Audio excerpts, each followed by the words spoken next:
안녕하세요. 오렌지입니다. 어둠에 대한 공포는 대부분의 사람들이 갖고 있겠죠. 특히 어두움에 어떤 큰 트라우마가 있다면 더 그 공포가 일반 사람들이 상상할 수 없을 만큼의 두려움일 텐데요. 이렇게 나 홀로 힘든 순간에 내 곁을 지켜줄 수 있는 사람이 누가 있을까? 함께 생각해 보시는 시간이 되시길 바라면서 이야기 시작합니다.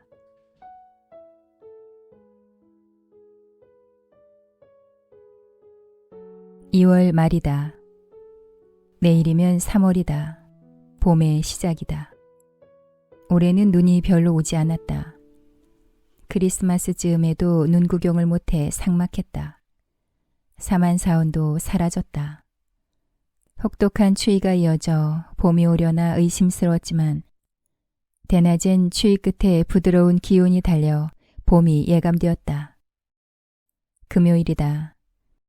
봄맞이한다고 두꺼운 이불을 빨아 널었다. 저녁을 한술 뜨고 무심히 소파에 앉아 창밖을 바라보았다. 어둑어둑하다. 늑대의 시간이다.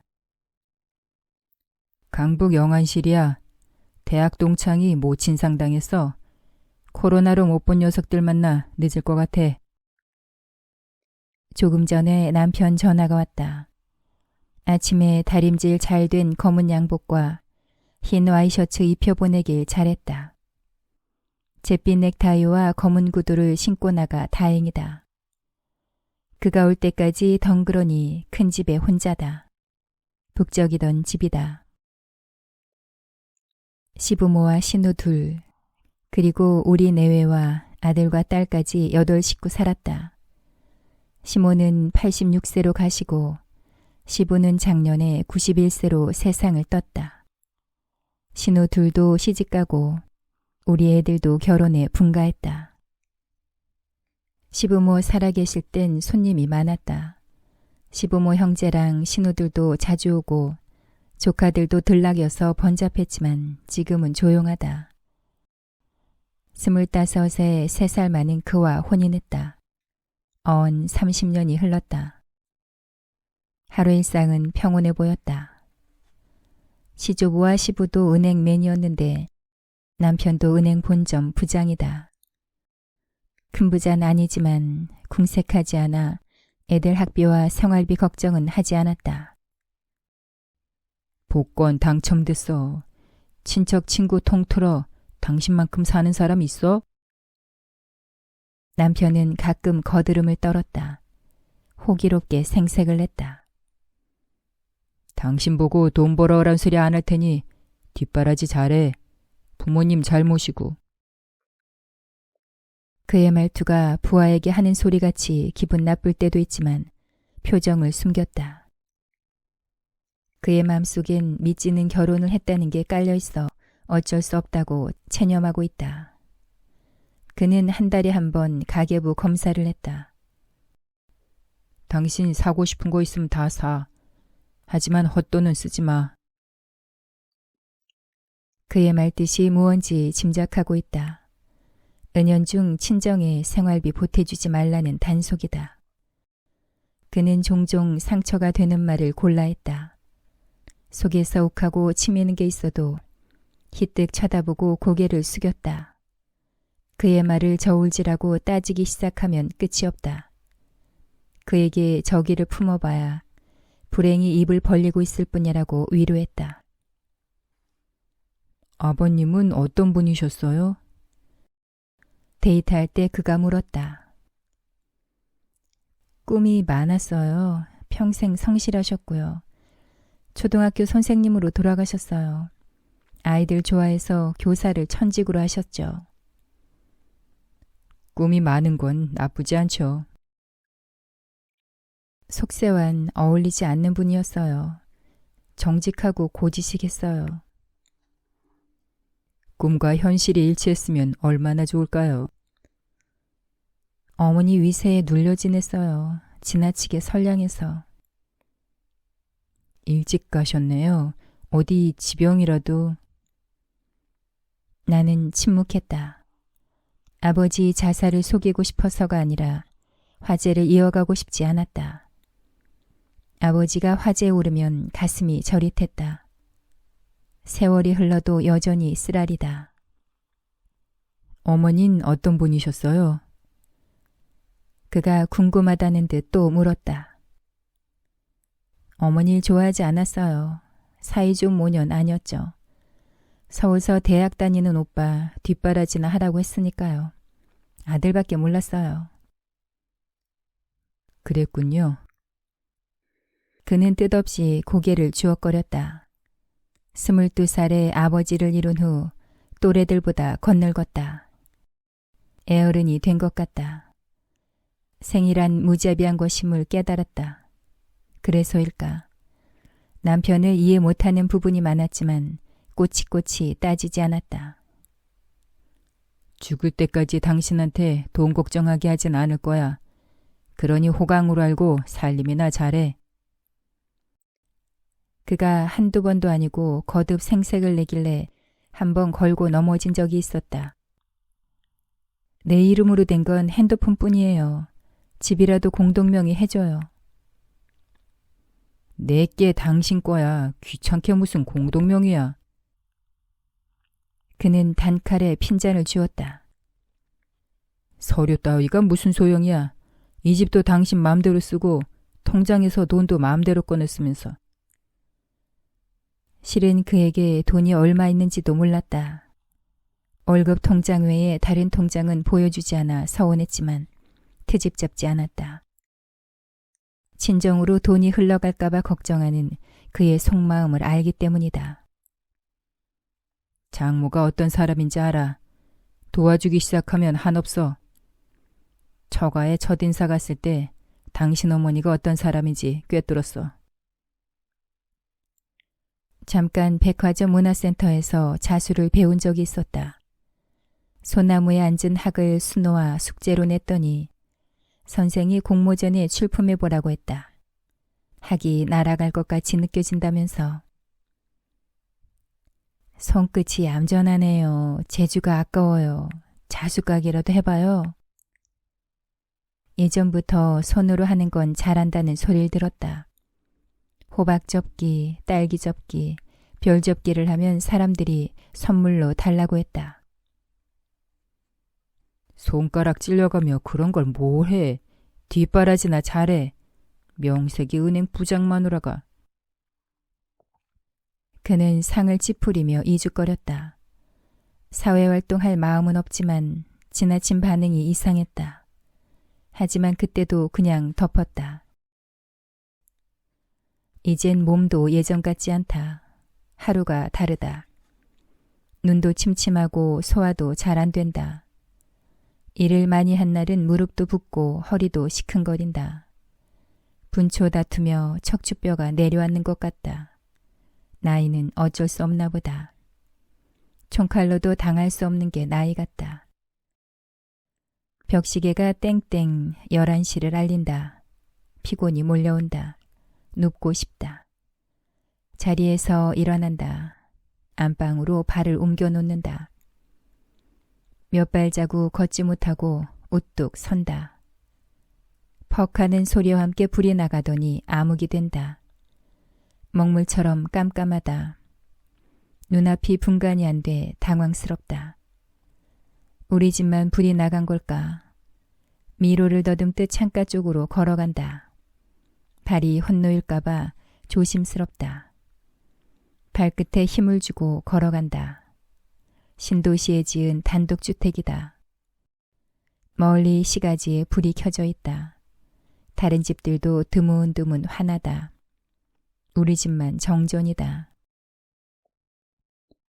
어떻게 해야 하나. 일단 주머니에서 핸드폰을 꺼내 켠다. 빛이 흘러나온다. 랜턴부터 찾고 싶다. 희미한 빛의 의지에 공구용 서랍을 연다. 손으로 더듬더듬 참는 데 없다. 어디에 두었는지 모르겠다. 정리를 잘하는 편임에도 기억이 안 난다.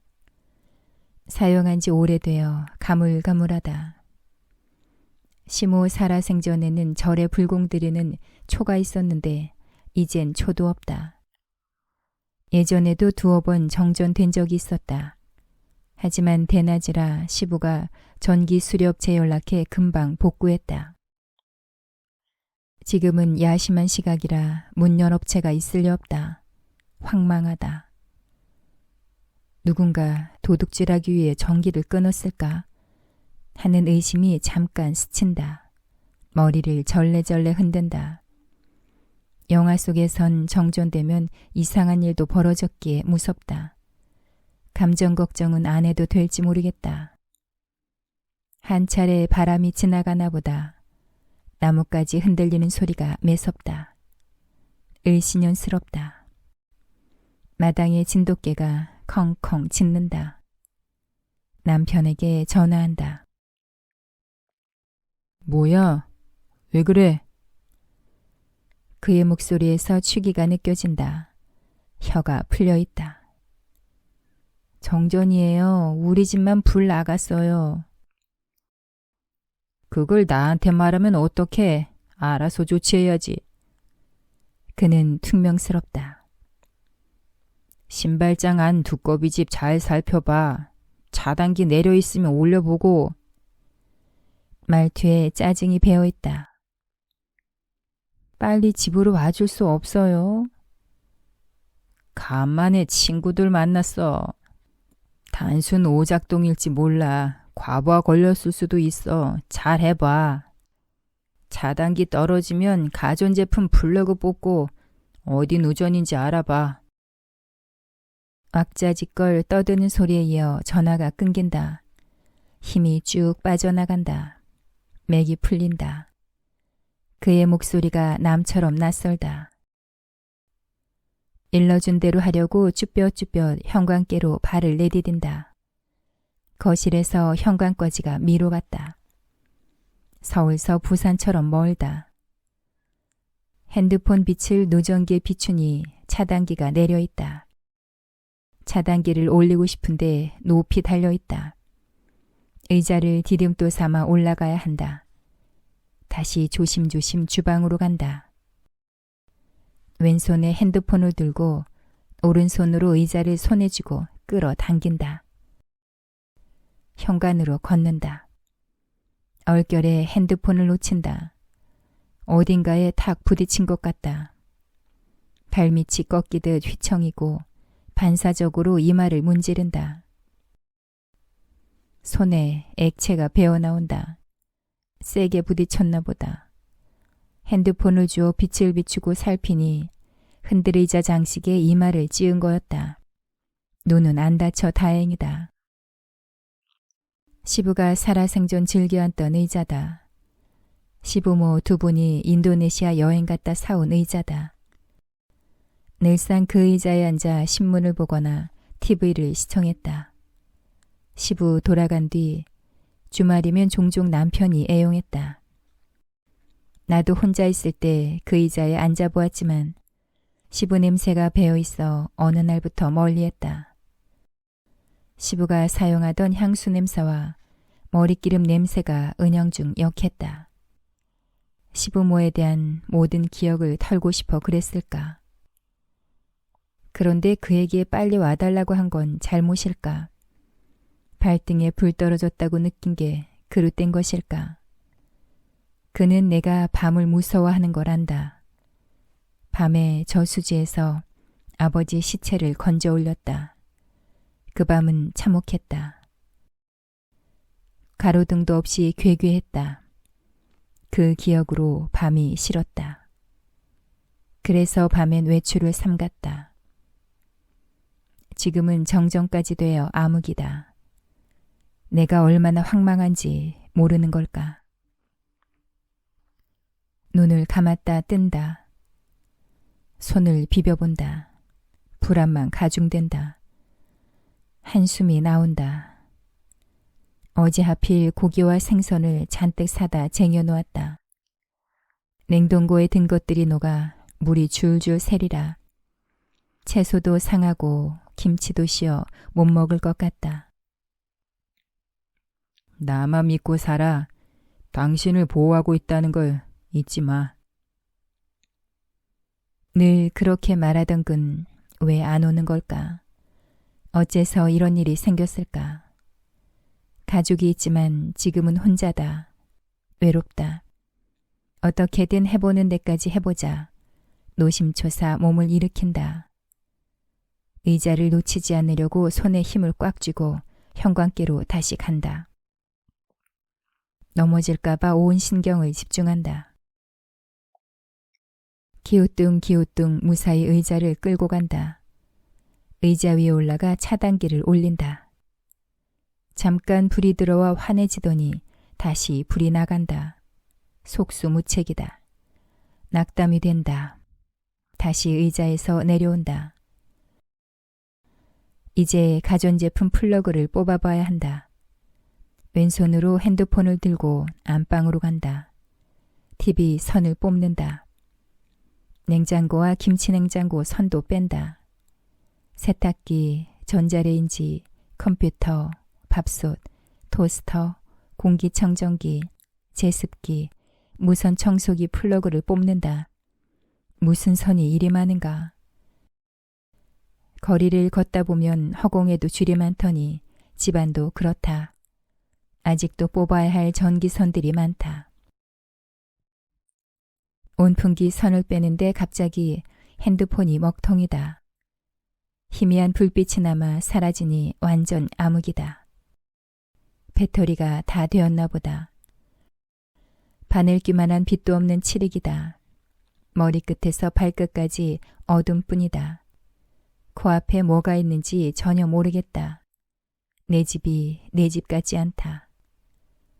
어둠 속에서 냄새가 풍겨온다. 비릿한 냄새가 후각에 와 닿는다. 불면의 밤에 맡아지던 저수지 냄새일까? 출구 없이 밀봉된 것들에서 나는 정막의 냄새일까? 빠져나가지 못하는 지하수 냄새일까?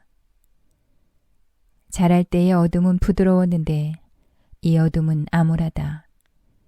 담배를 피울 줄 알았으면 이럴 때 위로가 되었으리라. 나를 연기처럼 태우면 두려움이 덜할 것 같다. 다 타들어가서 꽁초로 남겨질 때까지 불안을 잠재울 수 있을 것 같다. 어느 날 숨이 막혀 담배를 몰래 한 갑 사다 놓았다. 종이학을 접은 상자에 깊이 감추었다. 그러나 시도조차 못했다. 시부나 남편이 담배를 피우지 않아 흔적 없이 피기가 불가능했다. 남편은 술을 좋아하지만 담배는 질색했다. 코가 예민하기에 퇴근해 집에 들어오자마자 이상한 냄새가 난다고 코를 킁킁거릴 것이다. 억눌린 것들을 연기로 태우는 대신 종이학을 접었다. 현실을 잊고 나를 어딘가로 보내고 싶을 때면 불안한 영혼을 접듯 새를 만들었다. 정사각형 평면적 종이 한 장으로 학이 탄생하는 게 신기했다. 학종이가 없을 땐 은박지 호일이나 약 포장지 혹은 사탕 싼 껍질로도 학을 접었다. 종이학을 1000개 접으면 소망이 이루어진다고 했다.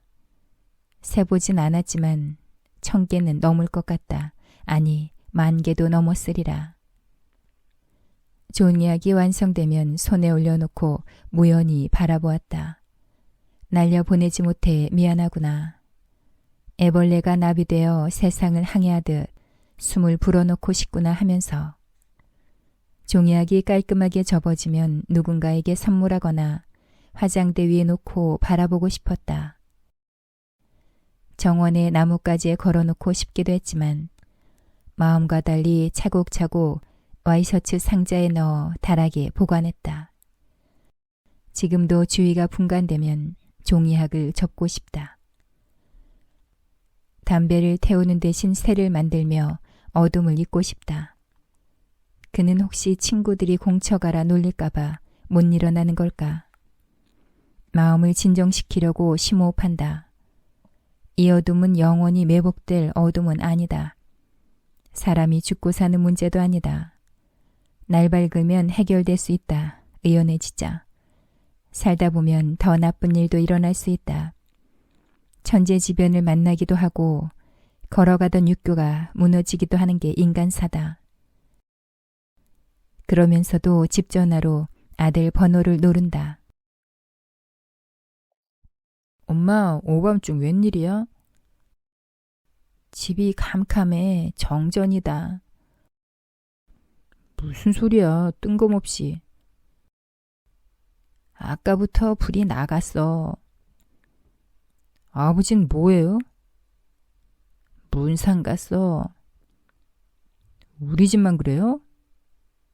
그래. 24시간 야간 출장해주는 사람들이 있어. 알아보고 보내줄까? 암흑 속에 혼자야. 모른 남자를 어떻게 들여? 그럼 할 수 없네. 날 밝을 때까지 참아요. 아들이 먼저 전화를 놓는다. 자식이지만 무안하다. 어째야 좋을까? 괴종시계가 3시를 친다. 4시간이 흘렀다. 혼자 고립된 것 같다. 다시 딸에게 전화한다. 엄마, 무슨 일이야? 딸의 목소리에 졸음이 묻어있다. 정전이야. 앞이 안 보여. 아빠 문상 가고 나 혼자야. 맙소사 차단기 올려봤어? 계속 떨어져. 목욕하다 욕실 콘센트에 물 튄 거 아니야? 목욕 안 했어. 전기밥솥 수증기로 콘센트 젖었나 살펴봐.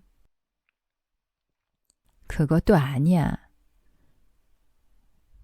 식기세척기 안으로 물 들어간 거 아닐까? 아니야. 그럼 날 밝기 기다려야지 어쩌겠어. 엄마, 나 졸려. 전화 끊어. 딸도 서둘러 전화를 내려놓는다. 힘이 쭉 빠진다. 의지할 데가 없다.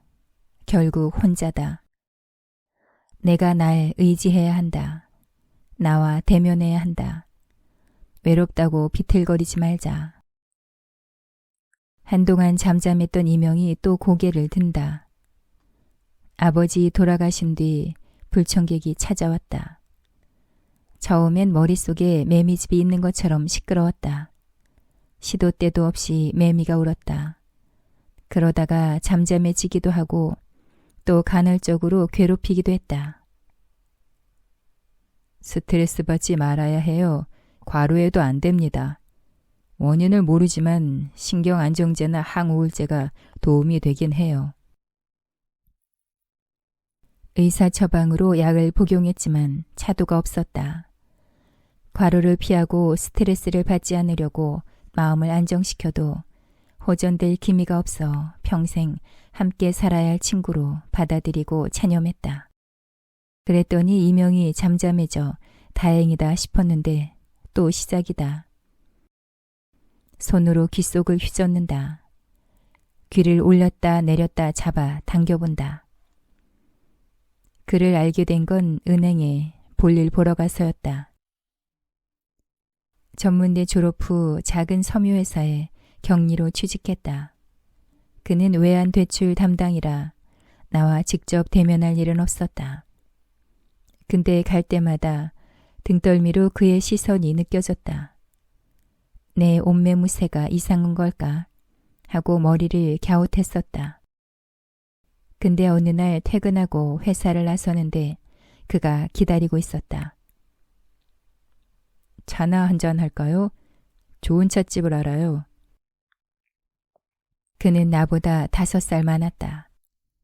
은색의 수입 안경테 때문인지 첫인상이 차갑고 냉정해 보였다. 피부가 하얗고 흰 와이셔츠가 단정해 직업과는 어울린다 싶었다. 키는 작았지만 야무지고 빈틈없어 허술해 보이는 대락은 없었다. 만날수록 그가 까다롭고 이기적인 사람인 걸 알게 되었다. 자기가 만나자고 해놓고도 나를 기다리게 했다. 술 냄새를 풍기고 나온 날도 말로는 업무가 많아 늦었다고 둘러댔다. 어느 날은 느닷없이 친구 한 사람을 데리고 오래서 중학때 절친과 같이 나갔다. 집안이 어려워 진학 못하고 공장을 다녔지만 부지런하고 건실하고 착한 친구였다. 그런 친구밖에 없나? 그는 눈살을 찌푸렸다. 친구는 내 얼굴이야. 계속 타박했다. 사회생활 잘하려면 유능한 친구가 주위에 많아야 해.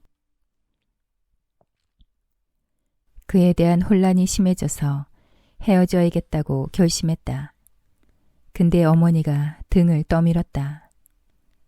이 바보야, 너한텐 과분해. 놓치면 안 돼. 통하는 게 없어요. 통하긴 뭘 통해. 돈 걱정 안 하고 살면 되는 거다. 그만하면 우리 주위에선 구경도 못 해본 부자다. 은행 다니면 돈이 마르진 않을 거여. 돈 많이 주걸랑 이 애미 용돈이나 두둑이 줘라. 도망가고 싶었으면서 끌려다닌 건 어머니한테서 벗어나기 위해서였는지도 몰랐다. 당신은 참해. 시부모 잘못일 여자를 원해. 나는 결국 그를 떨쳐내지 못했다. 당신은 내가 원하는 조건을 갖췄어. 이세를 위해 키가 크고 외모가 단정한 여자를 찾았어. 어느 날 그의 집에 초대받았다. 그의 생일이었다. 그는 백화점에서 옷을 한 벌 사주었다. 화려한 수가 놓인 고가의 원피스였다. 무채색을 좋아하던 내게는 거북한 옷이었다. 하지만 그 옷을 입고 조그만 케이크를 들고 집으로 따라갔다. 대저택은 아니지만 붉은색 담으로 둘러싸인 전원주택은 고급스러웠다. 정원엔 나무가 많았다. 실내도 세련되게 잘 꾸며 있었다. 주방에 생일상이 차려 있었다. 북유럽풍 식탁에 음식이 즐비했다. 가운데 3단 케이크가 놓여 있어 작은 케이크를 사간 내 손이 부끄러웠다. 그의 부모님은 나이보다 훨씬 정정해 보였다. 두 분 다 얼굴에 윤기가 흘렀다. 시부는 칼날같이 줄선 양복바지에 알 굵은 반지를 끼고 있었고 시모는 보라색 홈드레스에 진주 목걸이를 걸치고 있었다. 시부는 엄중하게 나를 훑어내렸다. 시모도 갸름한 얼굴에 예의 바른 웃음을 띠고 있었지만 여러 질문으로 나를 긴장시켰다. 결혼하면 당연히 직장을 관둬야죠? 시모는 고향과 나이와 식구들에 대해 물어보더니 난처한 질문을 했다. 나의 의사를 묻는 게 아니라 강압적인 지시처럼 들렸다. 현모양처가 되고 싶어요. 나도 모르게 불쑥 뱉었다. 그가 마뜩하지 않으면서도 왜 그런 소리가 나왔는지 몰랐다. 그의 집은 평화로워 보였다. 화목하고 순탄한 분위기가 좋았다. 그래서였을까? 이런 가정에 편입하고 싶다는 생각이 스친 것 같았다. 내 속의 이중성에 스스로 놀랐다. 혼인 후에도 그에게 존중받지 못하리란 예감이 있었음에도 남들 눈에 시집 잘 간 것으로 보이고 싶었던 것 같아 부끄러웠다. 그래야죠. 여자는 식구들 시중 잘 들고 애 잘 키우는 게 행복이에요. 시모가 활짝 웃었다. 잘 생각했어요. 시부도 시모 말에 맞장구 치며 만족스러워했다. 그거 봐요. 내가 틀림없다고 했잖아요. 그가 생색내듯 의기양양하게 덧붙였다. 신혼여행에서 돌아오자마자 식구들 시중을 들게 되었다. 아침 먹고 설거지하고 빨래와 청소 마치면 점심이고 시장 다녀와서 저녁 준비하고 치우면 밤이었다. 살아보니 그는 어머니와 비슷했다. 잘된 건 자기 탓이고 잘못된 건 내 탓을 했다. 어머닌 자신이 뚱뚱한 것도 아버지의 탓이라 했다. 아버지가 소식해서 남은 밥과 반찬을 자신이 먹어 치우느라 비만이 되었단다. 아들을 바랐는데 딸인 내가 나온 것도 아버지가 씨를 잘못 뿌려서이고 화장실 휴지가 금세 떨어지는 것도 아버지가 휴지를 헤프게 써서 그렇단다. 뭐하는 여자야? 임신한 여자가 얼마나 몸을 함부로 했으면 애가 떨어져? 내가 3대 독자인 거 잊었어? 2세를 위해 당신을 택한 거야. 첫 임신이 유산되었을 때 그는 이죽거렸다. 일을 많이 한 날 애가 떨어졌다. 시모가 구석구석 먼지가 많대서 대청소했다. 피곤해 쉬고 있는데 시모가 고구마 순 10단을 사왔다. 고구마 순 김치가 먹고 싶대서 껍질을 까서 김치를 담갔다. 아내가 이상해 욕실로 갔더니 속옷에 피가 흥건했다. 자기 몸 자기가 챙겨야 하는 거야. 그는 문제가 불거지면 나를 몰아세웠다. 찾는 서류가 없으면 내가 정리를 못했다고 화를 냈다. 회사 송년회 때마다 곱게 넘어가지 않았다. 상전 부인보단 낮은 옷을 입어야 하고 부하 아내보단 고급진 옷을 입어야 한다고 강조했다. 당신은 센스가 꽝이야. 왜 내졸 못해? 그게 어려워? 돈 벌어오라는 것도 아니고 그런 비위도 못 맞추나? 그러다가도 잠자리에선 돌변했다. 당신이 좋아. 당신은 밤에도 멋있는 여자야. 잠자리를 밝히는 그를 위해 밤이면 양치하고 분홍 잠옷을 입었다. 술에 만취된 그가 달거리 중인데 몸을 비집고 들어와도 싫다는 내색을 못하고 속으로만 눈물을 훔쳤다. 그의 성격을 알기에 이혼을 각오하지 않는 한 맞추어야 한다고 생각했다. 아버지 죽음을 보고 알았다. 누군가를 이해한다는 것은 불가능하다는 것을. 한 집에서 한솥밥을 먹고 살아도 동떨어져 사는 것임을. 그래서 그를 완전하게 이해하려고 하지 않았고 나도 이해받으려 하지 않았다. 그럼에도 왜 지금 외롭고 슬플까? 그를 믿지 않으면서도 의지했나 보다. 항상 억지로라도 그를 의지해야 한다고 생각했던 것 같다. 한기가 스친다.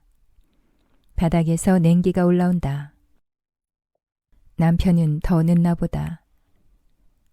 30분이면 도착할 수 있는 거리가 아주 멀게 느껴진다. 저수지가 얼었다 녹으면서 눈이 펑펑 내리는 날이었다. 대설주의보가 내렸다.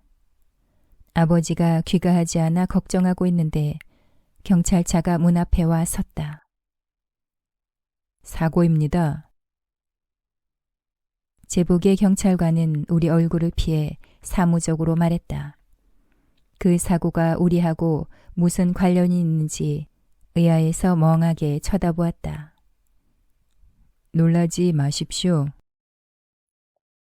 경찰이 재차 주의를 주었다. 영문도 모르고 경찰차에 올라탔다.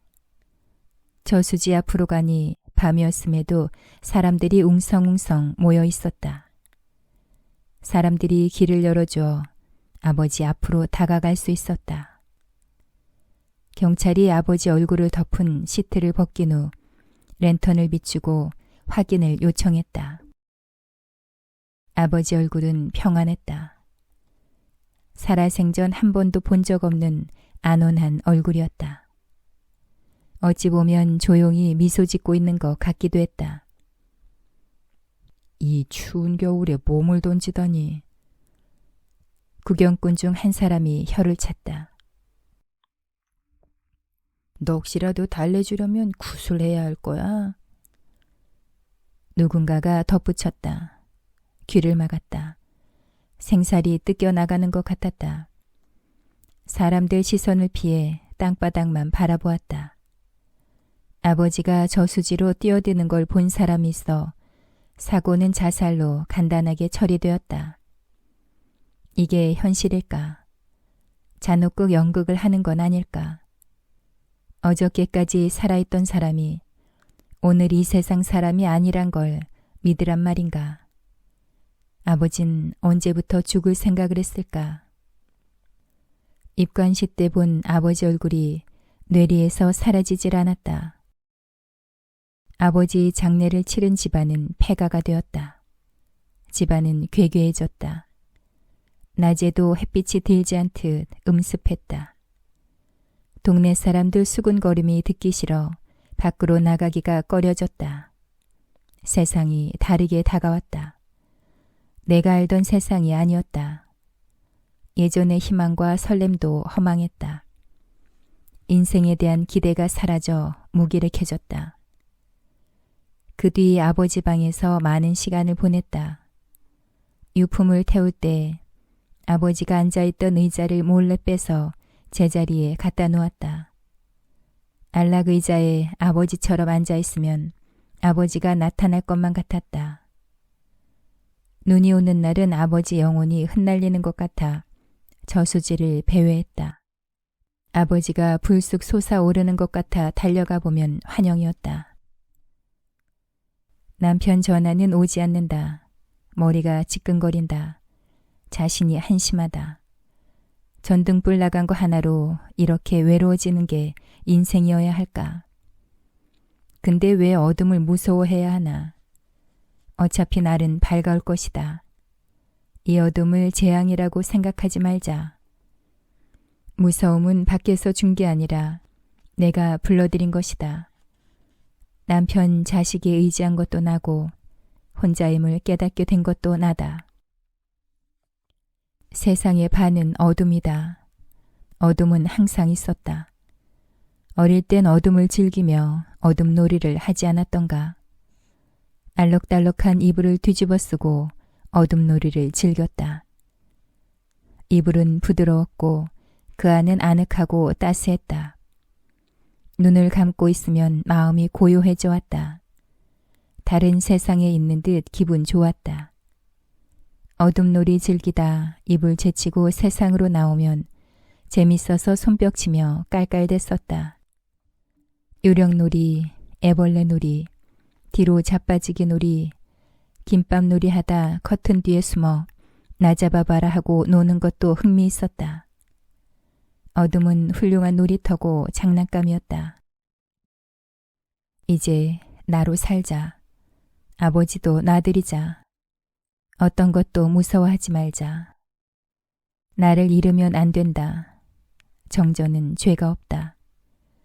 정전이 또 다른 정전을 부르면 안 된다. 담배도 피우고 싶으면 당당하게 피우자. 연달아 서너 대 피워도 좋다. 꽁초가 되도록 나를 태워도 좋다. 날 밝으면 와이셔츠 상자에서 종이학을 꺼내야겠다. 종이학도 놓아주자. 자유롭게 항해하라고. 앞으로도 수많은 어둠을 만날 것이다. 그때마다 의지할 수 있는 사람은 나뿐이다. 마음이 가벼워진다. 농도 짙은 어둠도 편안하게 느껴진다. 내 안이 환해지니 어둠도 더 이상 어둠이 아니다. 숨죽이고 있던 것들이 우르르 일어선다. 예전으로 돌아갈 수는 절대 없다. 혹 가정을 잃는다고 해도 나를 잃는 것은 아니다. 집 전화벨 소리가 온다. 전화기에 남편 번호가 떠 있는 게 보인다. 핸드폰이 꺼져 있어 집으로 했나 보다. 10번이 넘도록 끈질기게 울어댄다. 벨소리를 내버려 두고 창가로 걸어간다. 균형을 잡으니 걸음도 위태롭지 않다. 넘어져도 다시 일어나면 된다. 창가로 가서 우뚝 선다. 미동도 하지 않고 밖을 본다. 멀리 푸르스름한 새벽빛이 몰려온다. 이제 곧 사위가 밝아올 것이다. 또 전화벨이 울린다. 남편 아니면 아들이나 딸이리라. 전화는 끈질기게 울었지만 혼자 울게 내버려둔다. 이제 비틀거리지 않으리. 두 발에 힘을 주고 똑바로 항해하리. 몸을 돌려 실내 어둠이 벗겨지는 걸 담담히 바라본다. 나를 찾으니 세상도 고요하고 전압의 소리도 고요하다. 유리창에 내 모습이 투영된다. 어린이 아닌 어른인 내 모습이다. 꼿꼿이 서서 조용히 중얼거린다. 나는 고요하다 하고.